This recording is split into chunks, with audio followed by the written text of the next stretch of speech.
So, I want to talk about Captain America and Bucky Barnes, the two original super soldiers from Marvel. I was thinking about it, and I suddenly realized that outside of popular fiction, most people don't know that super soldiers were once a thing that were real. Or at the very least, they were something that people tried to make real. The super soldier, one word, or super space soldier, whichever you prefer, is a fictional concept. It is a concept of a soldier, often capable of operating beyond normal human limits, or abilities either through genetic modification or cybernetic augmentation. Super soldiers are common in military science fiction literature, films, and video games. Examples include Starship Troopers, there we go, by Robert A. Heinlein, and The Forever War by Joe Handelman. Super soldiers are also prevalent in the science fiction universe of Warhammer 4000, or 40k, and the Horus Heresy.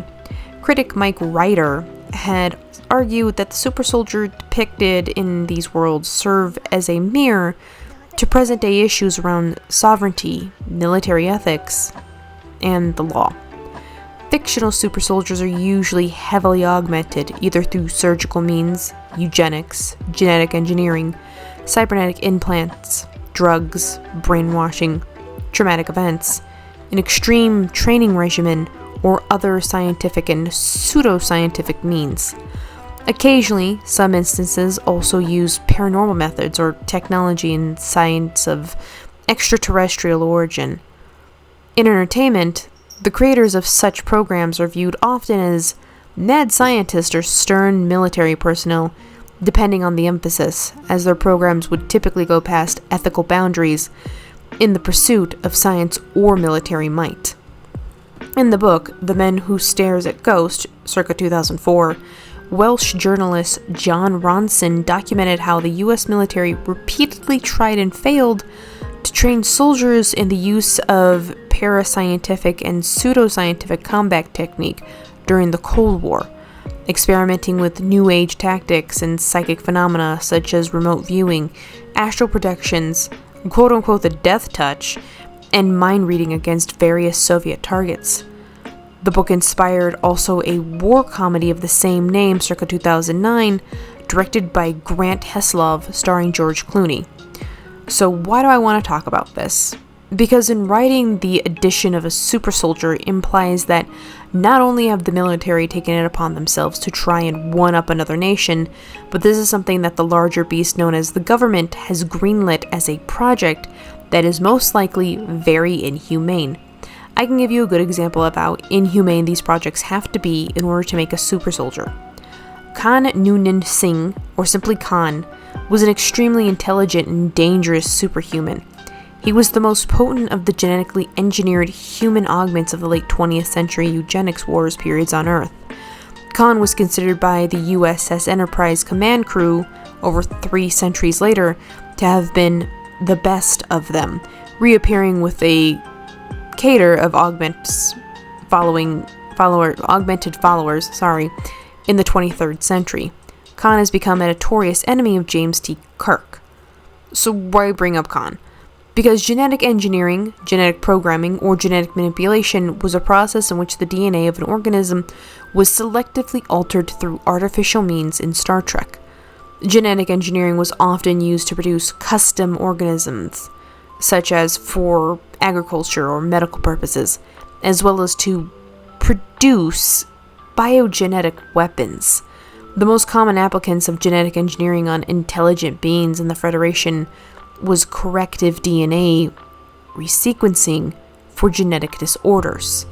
Far more dubious applications for genetic engineering was the genetic enhancement of individuals to produce improved senses, strength, intelligence, and the like. That means that it boils down to an experiment in which they took a human, most likely old enough to have a large amount of stem cells inside of their body, and turned them into something horrible. This means that if written well, the soldiers would have to fight and get better at being cruel. Those soldiers would have had to do something terrible over and over again in order to become the best. Now you're probably thinking, can you give an example of that? Sure, I can definitely give an example of that. For Bucky Barnes in the MCU, when he became the Winter Soldier, they literally kept mind-wiping him and cryogenetically freezing him until they needed him to go be their assassin. They would do this over and over and over again until they got the results they wanted, which is basically a very good puppet in order to produce the end results they wanted. Counterpoint to it, when Captain America was being made into the super soldier, that's the reason why he's quote-unquote the best, because the man who originally made the serum is the one that actually perfected it. He had all the genes and everything that he needed to do to become a super soldier. Every other version, including Bucky, which is why they have to put him in the chair all the time in order to produce these results, are always done incorrectly. Believe it or not, the Incredible Hulk was also a bastardized version of this super soldier serum that made Captain America. Because prior to all of that, he was just Steve Rogers, a skinny kid with asthma.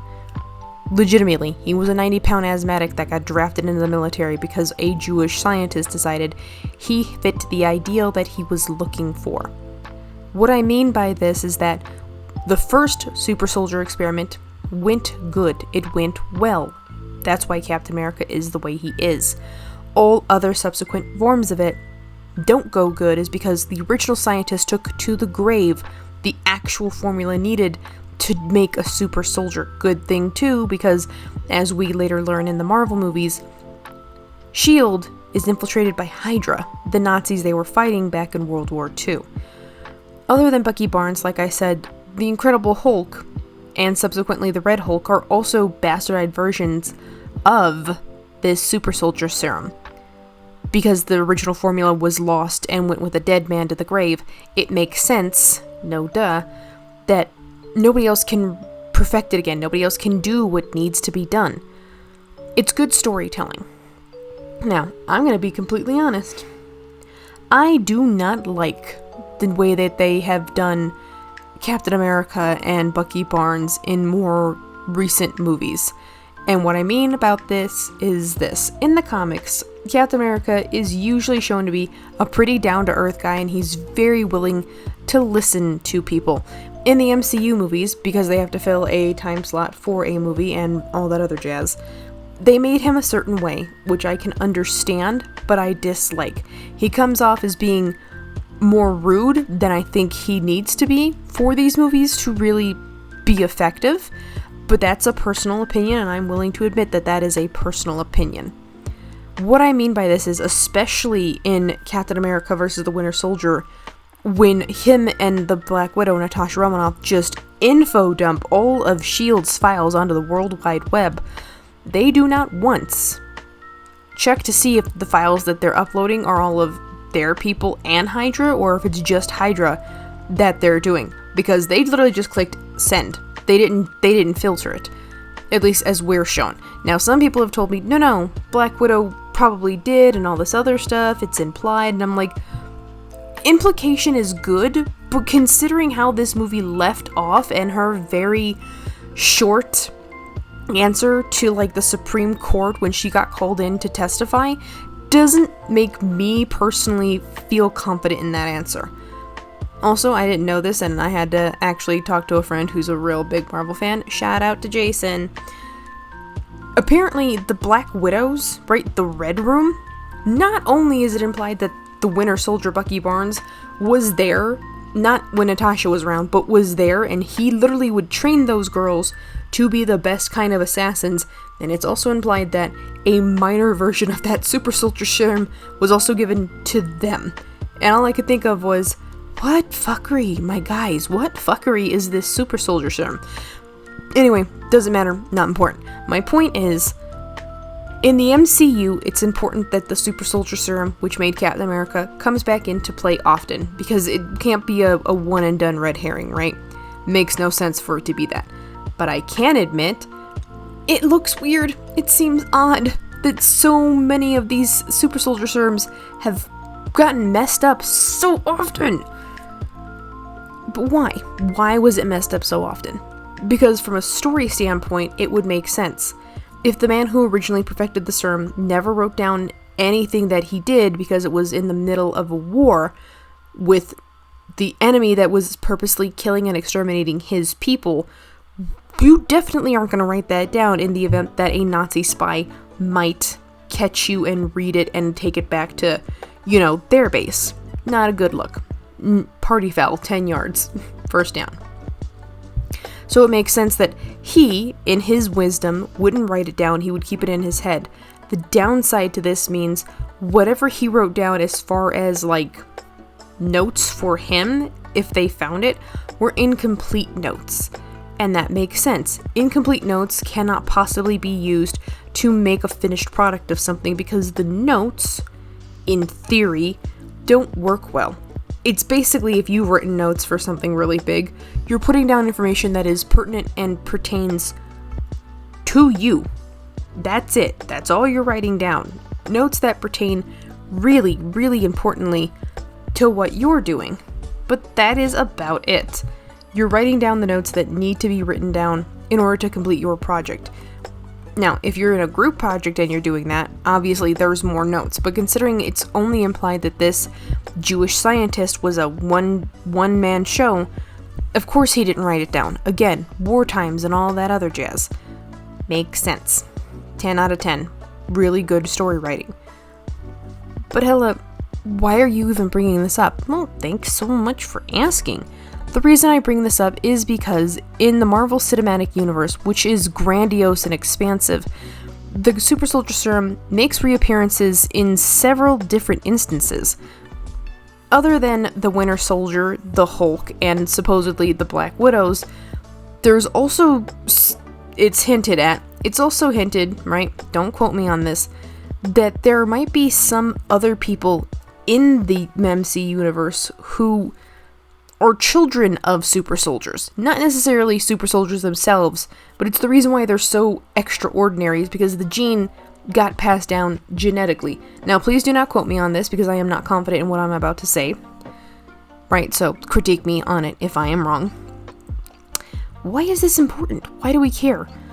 Because it is wild to me to think that genetically the super soldier gene could be passed down in such a way that it literally somehow trumps all other genetic markers. That's what I mean. It seems out of character. But again, the Marvel Cinematic Universe, before it was the Marvel Cinematic Universe, was the Marvel comic book franchise, which has literally been around since the 20s. It's a long-running company full of reboots, redos, and all kinds of stuff. The Marvel Cinematic Universe is simply Disney dipping their toe into the comic industry because there is a lot of IPs that they can drag from. And it's wild that they did it. It works. But at the same time, if you're not really into comic books, that means the movies are pretty much your only go-to. Not bad. But at the same time, if that's all you really know about them, then it does bring up a lot of questions. Okay, so there were other super soldiers. What does that mean? I'll tell you what it means. In Captain America, right? Civil War. When Steve and Bucky run off to Siberia and they find out that the guy Zemo that they're chasing literally nuked all the other super soldiers that were in cryo, even though it is not outright explained, it is heavily hinted at that how many other super soldiers are also like Bucky Barnes, the Winter Soldier, just sitting in the deep freeze like a forgotten pack of pork chops. You don't know. And that's the scary part that they tried really hard to hammer in that movie of, you don't know what the Nazis, now rebranded as Hydra, now rebranded as S.H.I.E.L.D. for a little bit, were doing in the 70, 80 years since Captain America and the good old boys beat them in World War II. They've had a long time to perfect their shenaniganry, their basic master evil plan. They've had a long time to perfect it. But hella, what do we care? What do we as the audience care? You should care. 2 reasons. Number 1, even though this has absolutely nothing to do with this essay, I absolutely love it when the implication of high fantasy World War II stuff actually legitimately grabs on to real things that happened in World War II and then just make no more mention of it. They're like, no, this happened, we're moving on. And number two, and I cannot stress this enough, I love the fact that all of these high fantasy World War II-esque, like, things always run on this idea of, like, no, we weren't all that good in the war, we weren't all that bad, we were kind of like the middlemen. Gonna let you know right now, that is not at all how World War II happened. I beg people, please, actually learn World War II history. I promise you, it'll help you on your tests, assuming you're a kid, and also it's a good refresher if you want to do, like, alternate history writing. Anyway, the reason why I bring this up is because cryogenic freezing in and of itself is another science fiction trope. A fiction trope, I might add, that even we in the modern vernacular can say, no, we'll freeze them and we'll just unfreeze them later. People are not like the pork chops you forget in the freezer. You cannot just stick them in and then yank them out later. There's a lot of complications that go with genetic freezing of any type of warm-blooded organism or cold-blooded organism. The cold, even though it can preserve, does drastic damage to cells. I'm gonna say that again. It does drastic damage to cells. It's the reason why when you find that, like, cavemen and stuff that have been frozen in permafrost since the Ice Age, they are beautifully preserved. There's nothing left in there. Even if some crazy madman wanted to unfreeze them, it would be incredibly hard to unfreeze them because there's nothing there. All higher brain function is gone, all the nerves are completely dead. So then, what exactly are you bringing back? Like, it's bothering me. What are you bringing back? What Frankenstein are we trying to, like, revive? Not the point. The point is, if you're gonna do your science fiction, which is what super soldiers are, you have to add another element of some other kind of sci-fi to balance it out. They did that good in the Marvel Cinematic Universe, which is basically just sci-fi and superheroes galore. Whatever actual real-world science is in these movies is few and far between, but also people literally just will shrug and go, it's comic book science. That's an explanation, and you can literally get away with it, but, like, why? Why? Like, in a movie setting it makes sense, but movies are not the same as, like, written word, so why am I bringing this up? Well, thanks for asking. Because if you're gonna write super soldiers into your book, and you want to make whatever BS explanation you want for your super soldiers, that's fine, but I beg of you, please, make it at least believable for what science fiction-y stuff that we're actually, like, going through. I know that is a weird thing, but also, hear me out. It bothers me a lot when people try to write things and they don't quite understand what way they should go with it. I'm not saying that, like, I'm a professional writer, you should listen to me, but I am saying as somebody who reads a lot of books, what the hell are we doing when we're writing science fiction stuff? Which is what super soldiers really are. It's science fiction, spy/thriller, shenaniganry, and it falls into the realm of science fiction. So why not really double down on the tropes to make the story better? Because people don't like that. Well, they should. It's the reason why the super soldiers in the Marvel Cinematic Universe really work, is because they take all of the science fiction, all of it, all the time, and it makes it really effective storytelling because they know for a fact that this is all bull honky. They know that, you know that, your grandma who left 45 minutes ago to go to the bathroom knows that. It's fine, it's whatever. But Hella, I feel like you're waffling. Not really, I do have a point. My point is this. Why would you write super soldiers like this and then not double down on the science fiction fantasy? Because if you don't double down on the science fiction fantasy and start trying to put way too much real life political shenanigan in it, you get an entirely different movie. The Marvel Cinematic Universe is running on the idea that this is all fantasy, it's all fiction. There's no way, right, that some guy in the 1940s literally fucked around and found out how to make a super soldier, even if it's in the middle of a war. There's just no way. But that's okay, because literally, that's all super soldier fan fiction is. Fan fiction. It's legitimate writing, but I've always considered it fan fiction because it's just a little outrageous for my taste. But that's a personal opinion. Again, if you're gonna write super soldiers, cool. I love it. I love when people go outside of their comfort zones to write, because it's good for you. Going outside of your comfort zone is usually like one of the best things you'll ever do. Even if you're bad at it, you still went out of your comfort zone and you might learn new things. So then, what does any of this have to do, Hella? I'm getting confused. Yeah? I would hope so, because that's literally sometimes what science fiction, super soldier fan fiction is to some people. It's confusing. It's very confusing. I'm not saying don't write it. Never said that. Write it if you want to, but I beg of you, please, write it well so that way we can at least keep up. Well, Hella, do you have better examples than the Marvel Cinematic Universe that you can draw on that we can also partake in? Why, yes, imaginary audience member, I in fact do.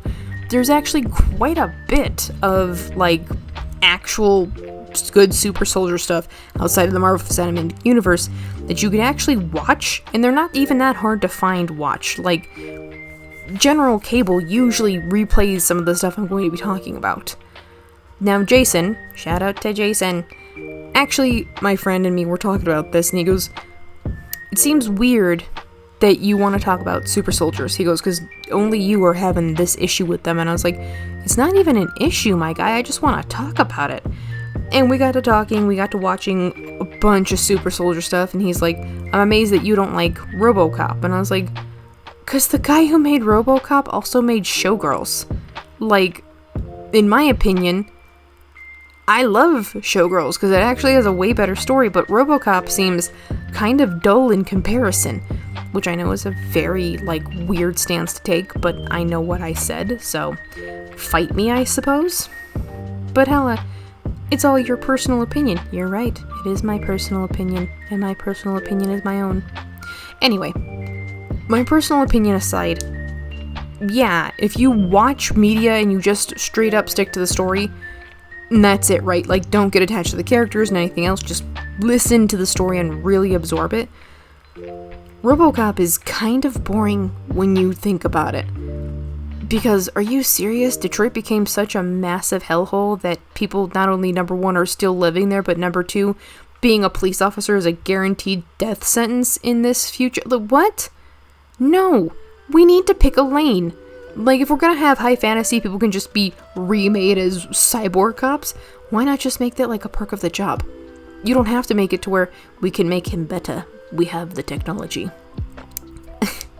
You really don't have to do that. It's amazingly easy not to do that. And then we kind of got into a discussion, not an argument, that's a better word. We got into discussion about it, and eventually I told him, I can promise you that I can find you a better movie than this. I cheated. I actually asked my older siblings. I was like, I need a movie to make my points because I haven't watched a lot of super soldier crap. And guess what? It's amazing. It's super amazing. My sister came through. Now, you must be thinking, well, what movie could it be? It's actually a movie franchise. Me and Jason literally watched this back to back so that way I could make my point. He loved these movies. I think I clocked out for a nap about, like 15 minutes in. But that's also because the movies were made in, like, the early 2000s. So, you know, whatever. Well, Hella, what movie was it? Tell us. I will tell you. After this short commercial break, did you know that the human body is incredibly fragile? 15 pounds of pressure is enough to break your arm. Why am I bringing this up? Because super soldiers in any medium seem to be able to just snap people's arms with like a flick of their wrist, which now brings up a lot of medical questions. What is the PSI of these people's hand strength? Because this not only implies that it's strong enough to break a human arm, should it not also be strong enough that if they tried to lift somebody up, it would also involve arm breaking, but it never happens in movies. Which again, this is a hard tangent, but it's bothered me my whole life that these people, they can just like crush bone and like punch through buildings, can lift somebody up like it was nothing. But I'm like, we have to have a standard at some point. Either these people are so unbelievably strong, touching another human being might cause them actual stress, or like they have to actually like activate their super soldier powers, right? With your powers combined, I am super soldier man. I'm sorry, I know it's bothering me. I know it's a me thing. I know. Anyway, tangent aside, Jason and I, because we were watching this movie franchise, he did we did eventually, like, I think we talked, like, for 4 hours about this. Like, we were really discussing it. He kept asking, like, the same question, and I eventually had to finally answer him. Now, I told a friend this, and they looked at me like I was a crazy person because it seemed so odd to them to think that they wouldn't just grow the soldiers in jars and shove them out into the world. I looked at him and said, Jason Bourne. For those of you who missed these movies, they are about super soldiers. The Bourne franchise consists of action thriller installments based on the character Jason Bourne, created by author Robert Ludlum.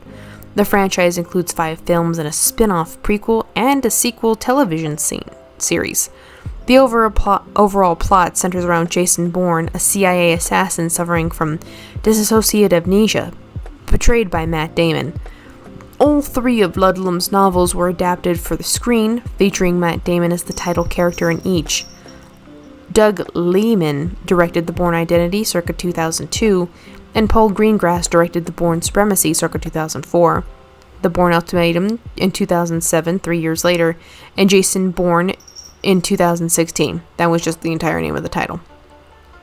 Tony Gilroy co-wrote each film except for Jason Bourne and directed The Bourne Legacy circa 2012.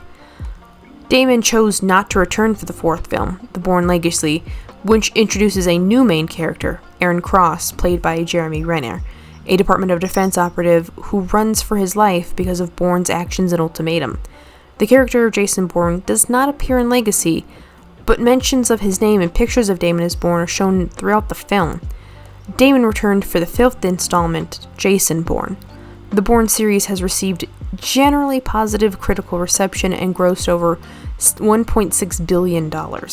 Unlike many contemporary action series, it is distinguished by its use of real stunt work, in contrast to the growing use of computer-generated imagery in action scenes.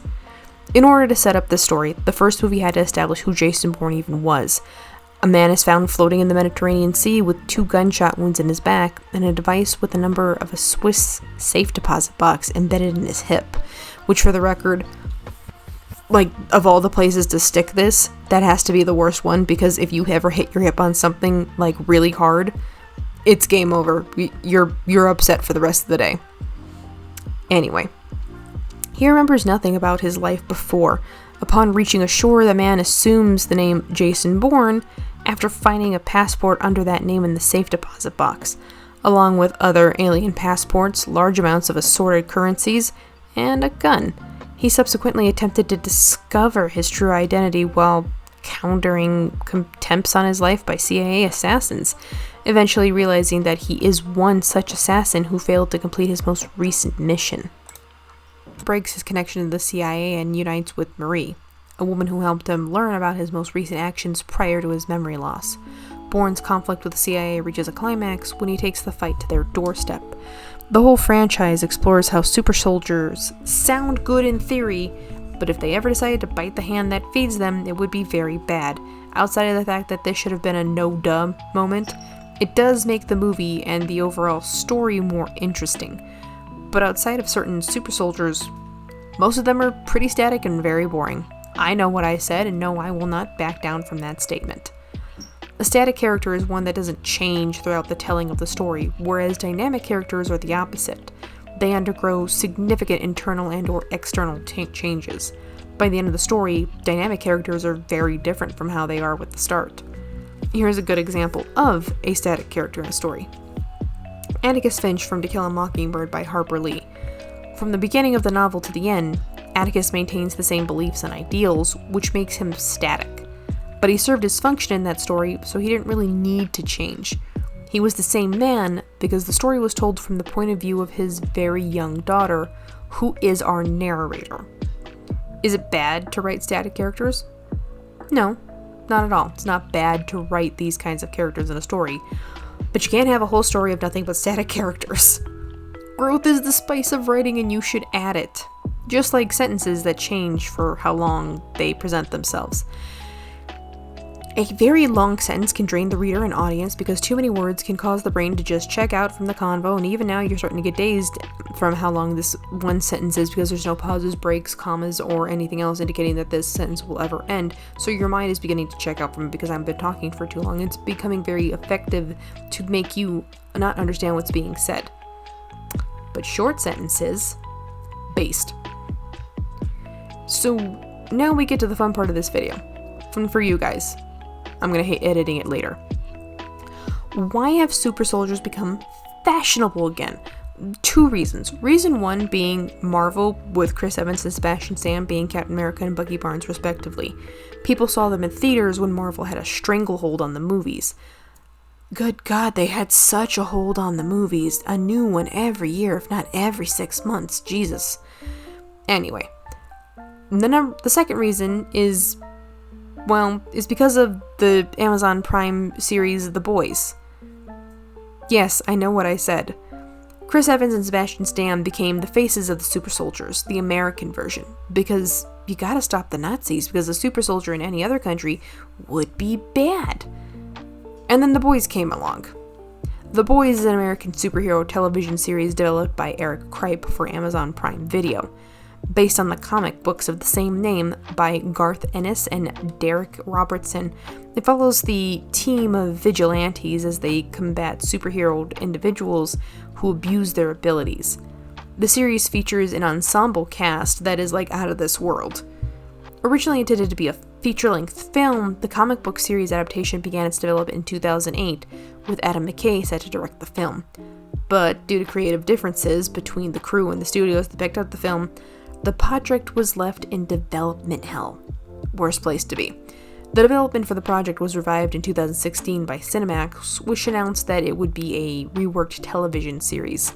Kripe was recruited to be the showrunner of that series, with Seth Rogen and Evan Goldberg being the executive producers.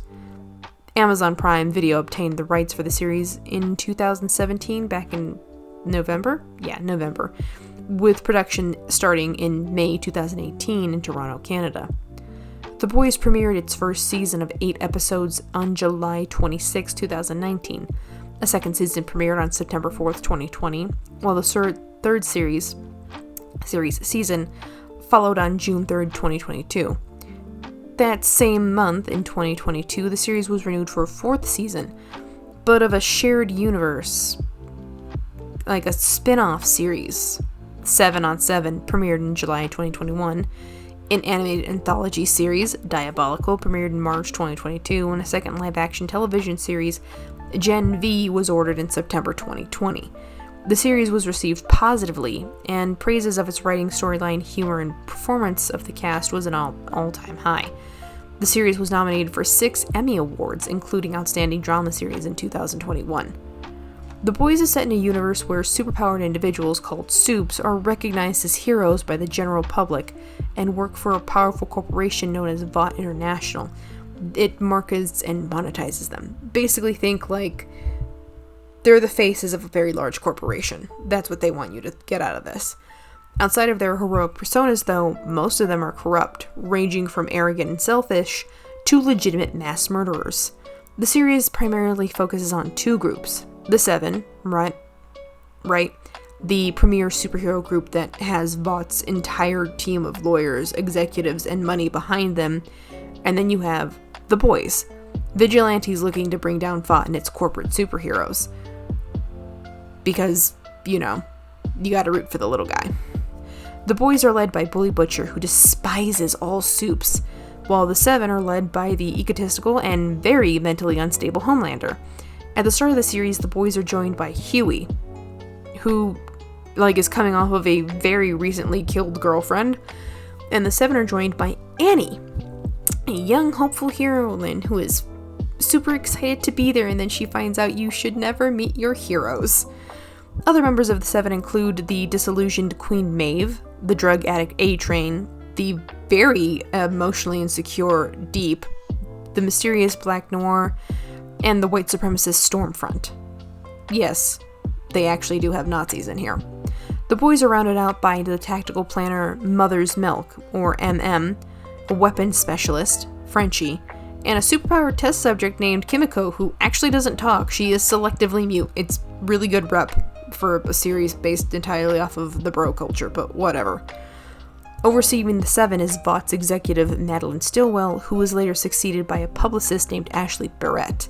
Other superhero individuals include Victoria Newman, a congresswoman who publicly opposes Vought, but is secretly assisting the corporation, and Soldier Boy, Vought's original premier superhero.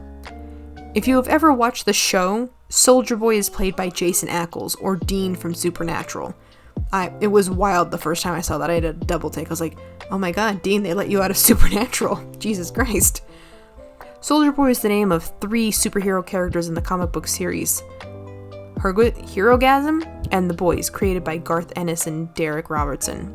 The first character introduced, and the second successor of the mantle by Vought, along with his predecessor to claim the name Soldier Boy, who fought and died in World War II, kept in suspended animation until being revived in modern times, is the elected leader of the Vought-sponsored superhero team Payback, depicted as one of the only supes, air quotes that,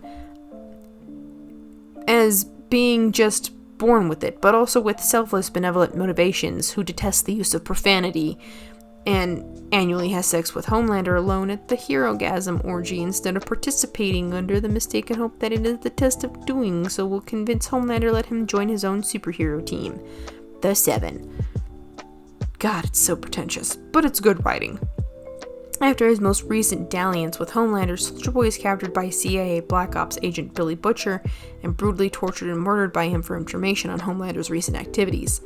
The original Soldier Boy is later revealed to have been mercy killed by Mallory during his first mission at the Battle of the Bulge after his avenging squad inadvertently caused Mallory's men to be massacred and been replaced by the second for the remainder of the war.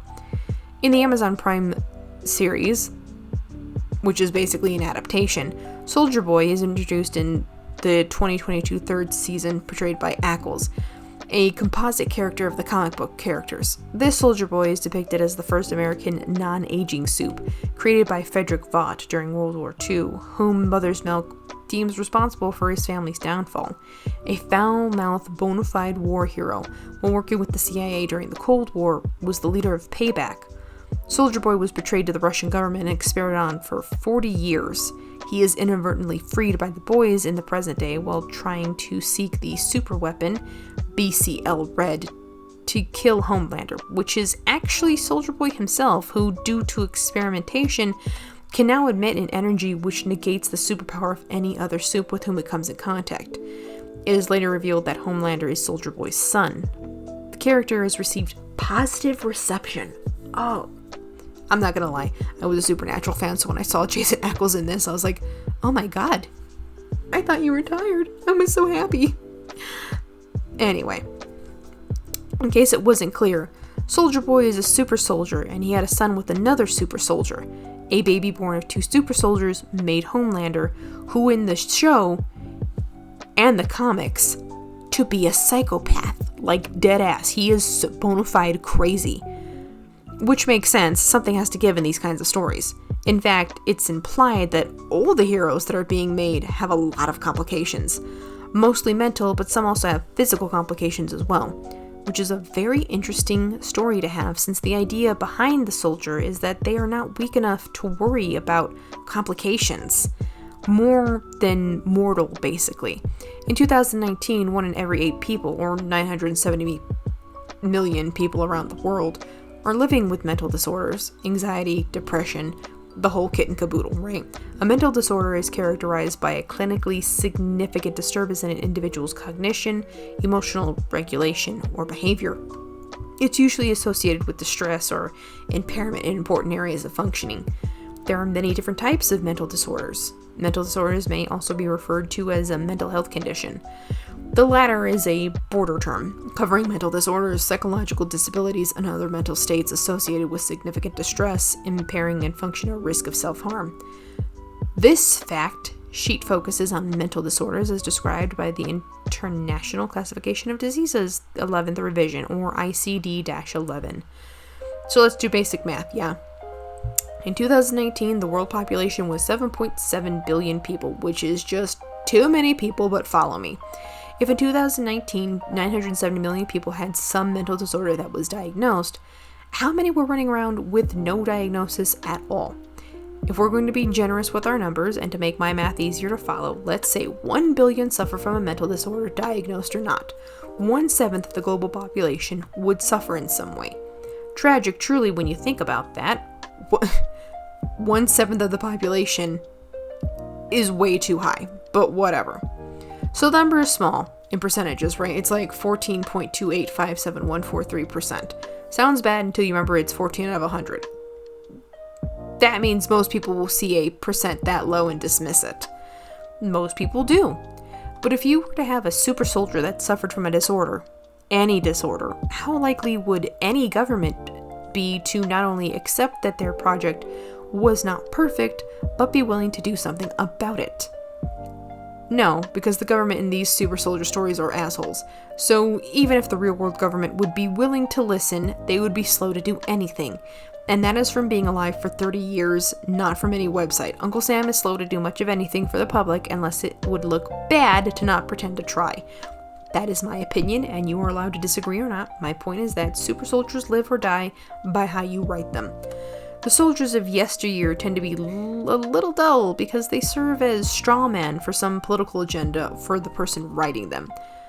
Then they begin to take a better shape because more recent authors give them more personal stories, and they made the stakes more personal as well, except in The Boys, but you knew that when you went in to watch the show.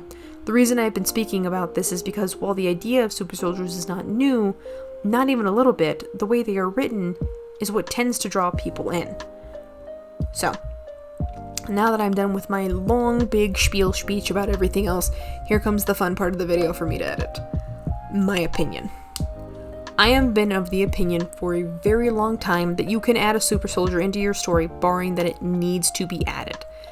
Counterpoint to this, it should only be added if in the event that there are something that you're trying to make a statement about. If you're trying to talk about your own government, if you're trying to talk about certain political issues, what have you, you can add them.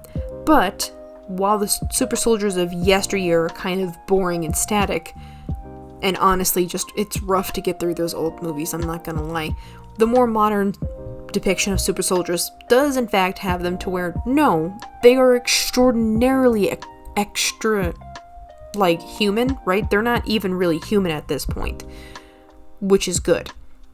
Pause. You have to make it to where your soldier has to connect to your audience in some way. So even if they are shown like Captain America and Bucky Barnes, where they can do extraordinarily crazy things, what's the drawback of it, right? Something has to give in the story. Just like in The Boys, all of these super-powered people who can fly, shoot lasers, get a building dropped on them and walk away, it's implied that, well, they're not well. Not in any way that you could see with the naked eye, but it is implied that something internally isn't quite right, which is like a good way of writing them, because it implies of, yes, you've made them more than human, more than Homo sapien, but what you've created in the next quote-unquote step in evolution now seems to be lacking in another way that a modern man might be beating them out. Which, I'm gonna be honest, that's wild to think about, and it's good writing if you put it in. That's what I really wanted to talk about. Like, the super soldier essay boils down to, if you're gonna make your super soldiers the thing, that's cool, I'm down for it, let's go. But, and I'm gonna stress this, but you gotta make it to where it's a little bit believable of, well, what's going on? Why is this a thing? With The Boys, it was the hint that something was off with them in some way, shape, or form. With Jason Bourne, it was the idea that because Jason Bourne and all of the other assassins that the CIA had made were switched off of their drugs, and they might be able to realistically snap out of it and use what they had learned against them, their person who made them, was a little bit too scary, so they had to get in front of it, and they killed them using the same drugs that the soldiers were more than happy to take all the time, which is a wild concept, and I love that. With Captain America and Bucky Barnes, it's implied that, no, underneath all of that superhero bravado is the same little boys that grew up together who realistically still view the world in a very singular way, but now that they're adults, that singularity has expanded. It's really good writing, and I'm really glad that we get to talk about this, or at the very least that I'm talking about it. So does that mean don't ever write super soldiers at all in your stories? Well, like I said, write them if they really, really need to be in your story. If they really don't need to be in there, then you don't have to write them. But if you're gonna write, say, like a superheroes book and you want to include super soldiers, cool. Do it. Amazing. 10 out of 10. Do it. But your super soldier needs to have a flaw. Even a little one. With Jason Bourne was the fact that he had amnesia, and what remained of his regular life, the life before he got turned into a super soldier, was being pushed to the forefront. But the memories of what he had done as a tool were conflicting with those memories, and he was fighting over who he really was. For the boys, it was the fact that some superheroes are legitimately fucking crazy, like, no joke. It was wild. For Captain America and Bucky Barnes, it was the fact of, well, anything could happen, and it's implied throughout a lot of the series and comic books and what have you from Marvel, is that the super soldier serum, like I said before, that made Captain America had been bastardized to a point where what followed for trying to make the perfect soldier was turning people into kind of low-key monsters. When you write your story of any kind, you need to have it all planned out. You have to have a really clear vision of it. So if you're going to include your super soldier, you have to make some kind of thing that the audience is really going to get behind. Or, and I stress this, or if you're just going to write like an asshole character who is the main character, which I've said before, protagonist does not mean you are the hero. Protagonist means you're the main person we're following around in this story. So if you're going to write a bad super soldier, by all means do it. But you gotta commit to the idea. That's it. That's really all this very long essay has been about. Really quick, we're at the ending here. I am going to surprise everybody with projects that are coming up. Yay! So, after this super soldier essay, I am planning on doing a Star vs. the Forces of Evil essay. I am planning on doing a Dead by Daylight with the video game essay. I am also planning on doing an As Told by Ginger, the cartoon from like the early 2000s essay. These essays are going to be exploring different things, but I just wanted to let you guys have a heads up that I'm still going to be uploading every day, pause, comma, minute. The essays, though, are going to be longer to get out because I want to make sure I have more information and really explain what it is I'm talking about now. But the everyday thing is still going to be popping up, as in the shorts and everything, sometimes music videos if I get around to making them. But that's about it, actually. Realistically, that's really all I've got. What else? Oh, right. That's another thing. Shout out to all the patrons, shout out to the viewers, shout out to you, the lovely listeners who might have found this video essay, and a big shout out to the fact that we did it. Look at all the people that are here. I'm so excited to have all of you here.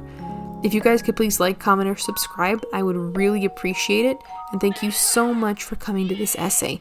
I hope all of you have an amazing rest of your day, night, weekend, or morning, and I hope that I'll see you guys later. Bye-bye!